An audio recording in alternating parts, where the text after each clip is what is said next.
जय श्री राधे कृष्णा। प्रिय भक्तों, आप सभी का स्वागत है हमारे YouTube चैनल ऑफिशियल भक्ति भावना में। आज हम सुनेंगे उत्तम अधिमास के अध्याय 3 की अत्यंत पुष्पदायी और चमत्कारी कथा।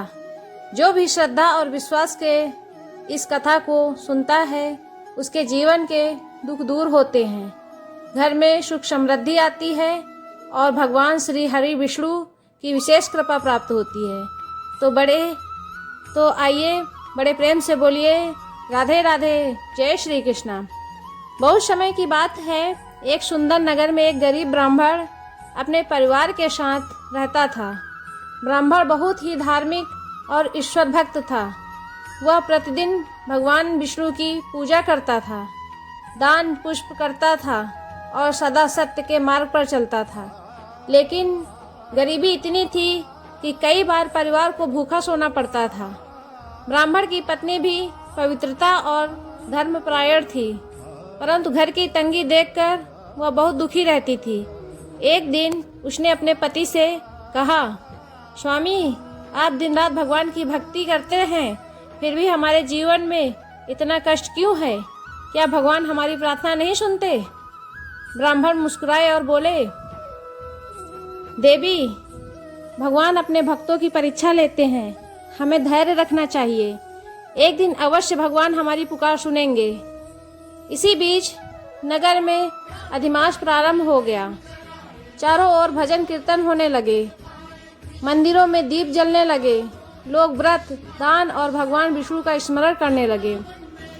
एक दिन नगर में एक संत पधारे। ब्राह्मण और उसकी पत्नी दोनों संत के दर्शन करने पहुँचे। संत ने उनके चेहरे की चिंता देखकर पूछा, वत्स, तुम दोनों इतने दुखी क्यों दिखाई दे रहे हो? तब ब्राह्मण ने हाथ जोड़कर अपनी गरीबी और कष्टों की बात बता दी।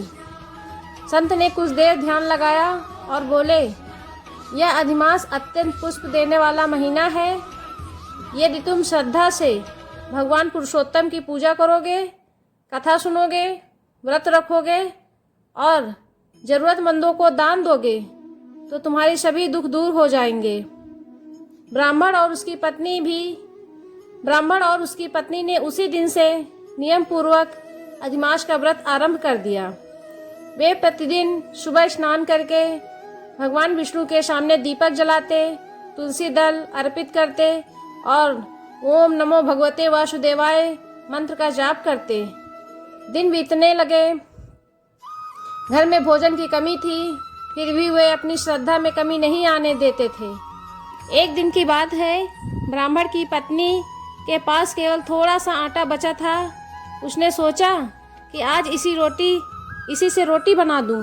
तभी दरवाजे पर एक वृद्ध साधु आकर खड़ा हो गया।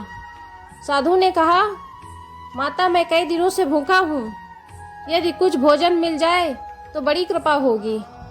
ब्राह्मण की पत्नी एक पल के लिए सोच में पड़ गई। घर में बच्चों के लिए भी भोजन नहीं था। लेकिन अगले ही क्षण उसे संत की बात याद आई कि अधिमास में किया गया दान अत्यंत फल देता है।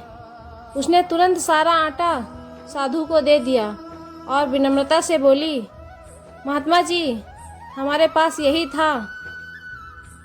थोड़ा सा भोजन था, कृपया इसे स्वीकार करें। साधु बहुत प्रसन्न हुए। उन्होंने आशीर्वाद दिया, देवी, तुम्हारी भक्ति और दान से भगवान अत्यंत प्रसन्न है।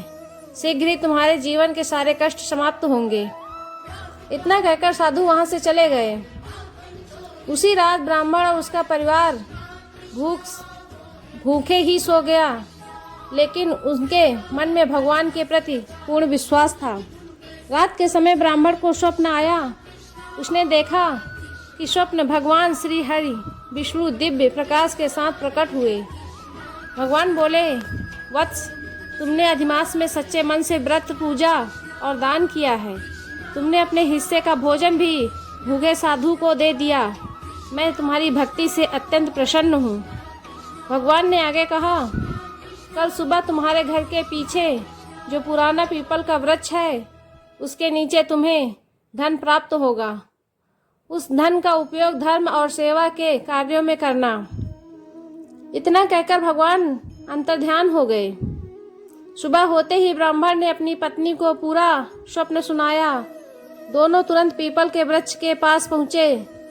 वहाँ मिट्टी खोदने पर उन्हें एक कलश मिला जो सोने चांदी के आभूषणों से और धन से भरा हुआ था। दोनों की आंखों से खुशी के आंसू बहने लगे।